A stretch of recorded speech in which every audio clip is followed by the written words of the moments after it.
A lot of this nonsense seems to be coming out of an incorrect teaching of Revelation that was popular by some church organizations back in the 90s. Some research has suggested that this particular understanding of Revelation came from a group of witches operating in, they believe it was London, where this fake understanding came from. Basically, it was basically I was reading the wrong essay of Revelation. Here's the problem. Basically, remember that the general understanding is that if you don't agree with Jesus, you're going to go into this fiery, burning furnace. That's actually physical pain. Applying that to this fake understanding, it works like this. This Revelation 4, I'm reading the version of the NIV that's on Bible.com. Should be similar to most versions of Revelation that are current. Reading a historical version of Revelation, you'll find that my assessment here fits it more closely. The NIV people obviously changed this attempt to prevent a serious problem. Go like this. I'm going to read a couple verses and say how they're supposed to be interpreted according to this witch book. After this I looked, and there before me was a door standing open in heaven. According to which book, this is a physical door in space, and they say that this is because miracles of Jesus. Seriously. So according to this, there is now this astronomical door in space, like an actual physical, like spaceship up in space that looks like a door. And the first voice I heard said, speaking to me like a trumpet, said, "Come up here, I will show you what will take place after this." Basically, this long staircase then descends. I call it a sci-fi. And then basically, that the idea here is that John ascended this space staircase. Of course, it has immediate problems, but they say you're not allowed to do that because you're not allowed to disagree with the pastor. At once I was in the spirit being the name of the spaceship. And there before me was a throne in heaven with someone sitting on it. This witch understanding says this is necessarily Jesus. We see there's an obvious problem here. And the one who sat there had the appearance of jasper and ruby. They basically try to say that this is now Jesus in ornate Roman style robe. Note that there's no reason to believe that, because there are immediate problems. One, there are a lot of examples of what the door could be, including a computer monitor. Here, the correct understanding of door means any portal of understanding. Remember, the Bible is a book of understanding, and you know it's still to this day, doors are considered gateways to understanding. Here, another better way to say it, and before me there was an understanding logic of gateways standing before me. Actually, I'm going to read this correctly first, and then we'll talk about the witch translation. So after this I looked, and before me was a girl. Before me was a girl standing at the gateway to the Roman library. And she said, "Would you please come in here? I want to teach you logic. I want to show you how to have logic in your church, John." At once I was in the spirit. Why? The girl is cute. So John is now in love with this girl who's introducing him to bookwork. There before me was a throne in heaven with someone sitting on it. This is John's misunderstanding of a very common statue, possibly a statue of Apollos. So where is this? This is in Greece, Macedonia or something. Here is John staring at this wonder work of craftsmanship. And the one who sat there had the appearance of jasper ruby. That might be the appearance of that statue shortly after it was carved. And then the rainbow basically showing, you have here, what's the rainbow here? The rainbow of emerald, what is that? That's a series of vine plants. This very possibly means that the original statue was surrounded by this circle area, and they put little plants on the circle. Whether they're starting to understand angles. That's starting to understand angle measurement. Oh, by the way, Ami's telling me this. Surrounding the throne were 24 other thrones. What is this? This is the beginning of our 24-hour day. This is understanding created by master mathematicians of Rome that John is learning about for the first time. The church is being introduced to science here. They were dressed in white, had crowns with gold on their head. Yeah, problem here. John does not understand that these ornamental incense pillars are not people. He doesn't understand that yet. He thinks they're angels. He doesn't have the learning of the scribes of Rome. From the throne came flashes of lightning, rumblings, and peals of thunder. What is this? See, in this mysticism, John is kind of unaware of the fact there are other people in the library. Yeah, problem. These libraries back at that time could have been violent. There would have been stuff like that. The following is acting. It's been translated into English. Oh, what the hell do you mean 2 plus 2 is not equal 5? Are you serious? I'm going to wring your neck that 2 plus 2, I say 2 plus 2 equals 6, and I'm going to kill you if it's not.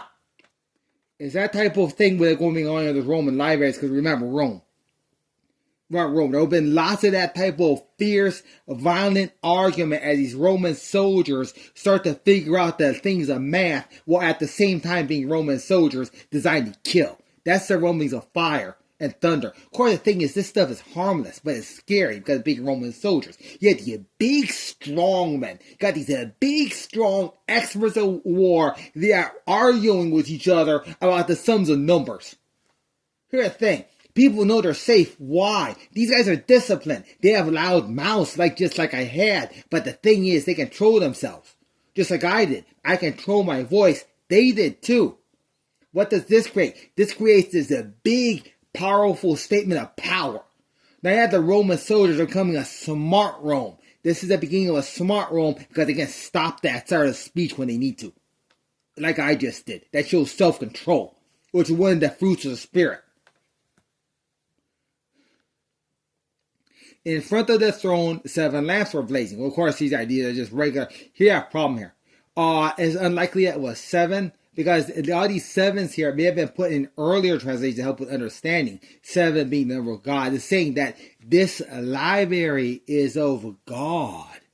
This library is of God. God put this library here. John is being introduced to the first technology of God.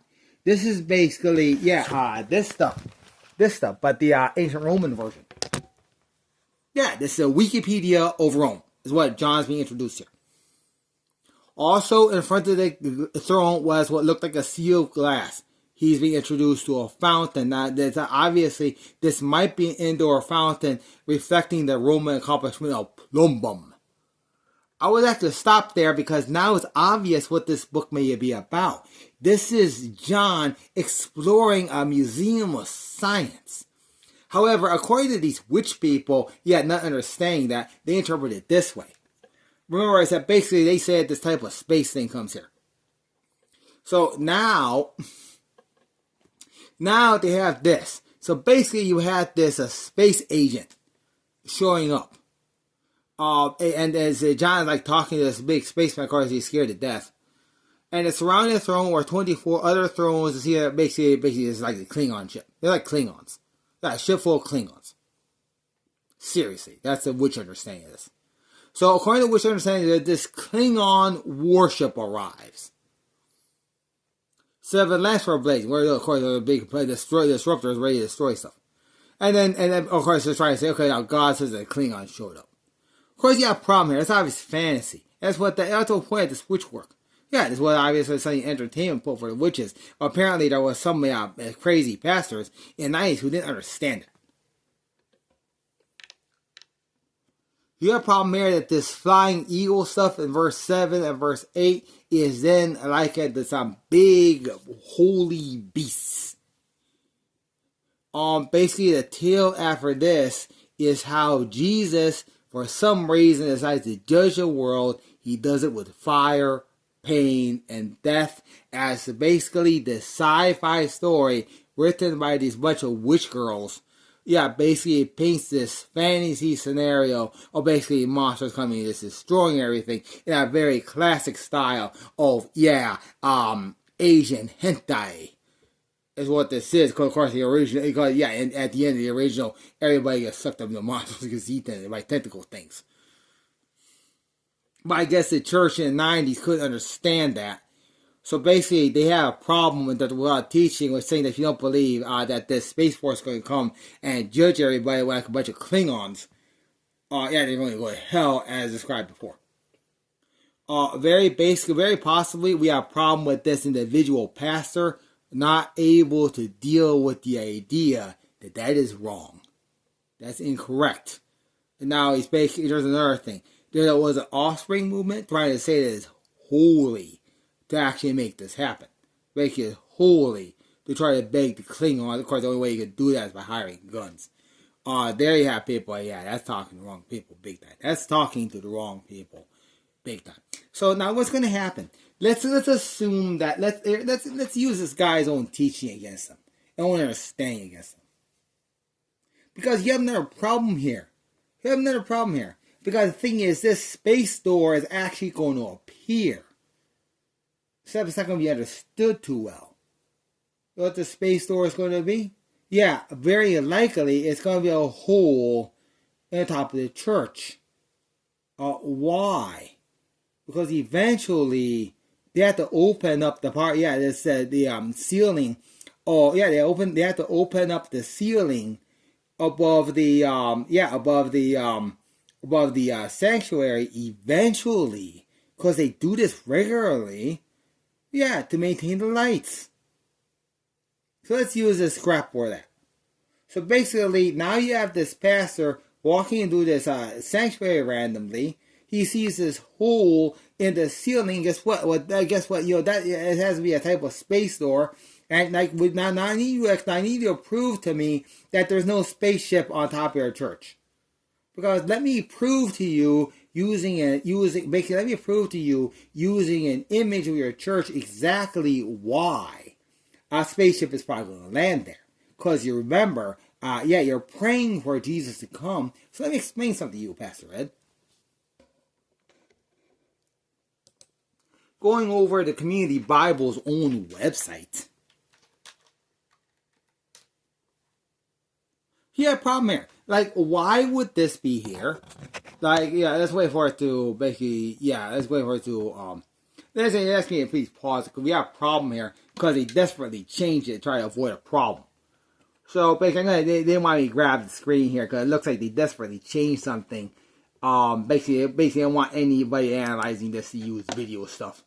That way, it's not easy for somebody to cause crap. Okay, see, now that I got that, I can use my video analysis to do this properly. Because obviously they've already put some stuff here to make it very difficult for other people to cause problems. And thank God that the rest of the church is working hard to prevent a problem here.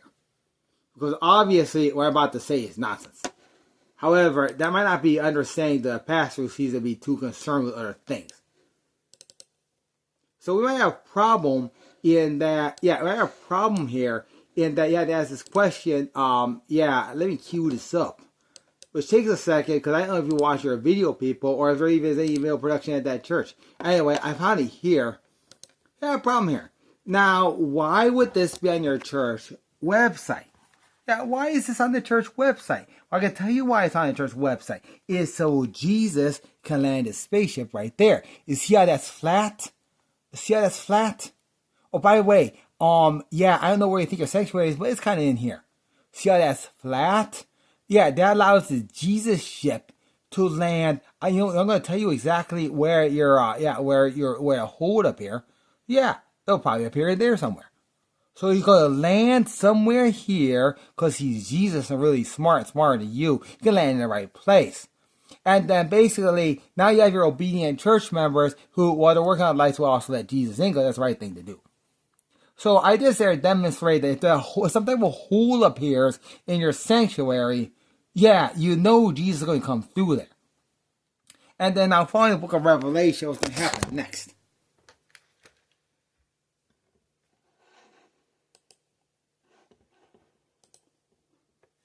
So now it says what's going to happen next is basically you're going to have this problem. Because basically now the staircase is going to basically extend from that, yeah, and they got a problem with, you know what, everybody else in there working there. I guarantee you that when that happens, they're gonna run.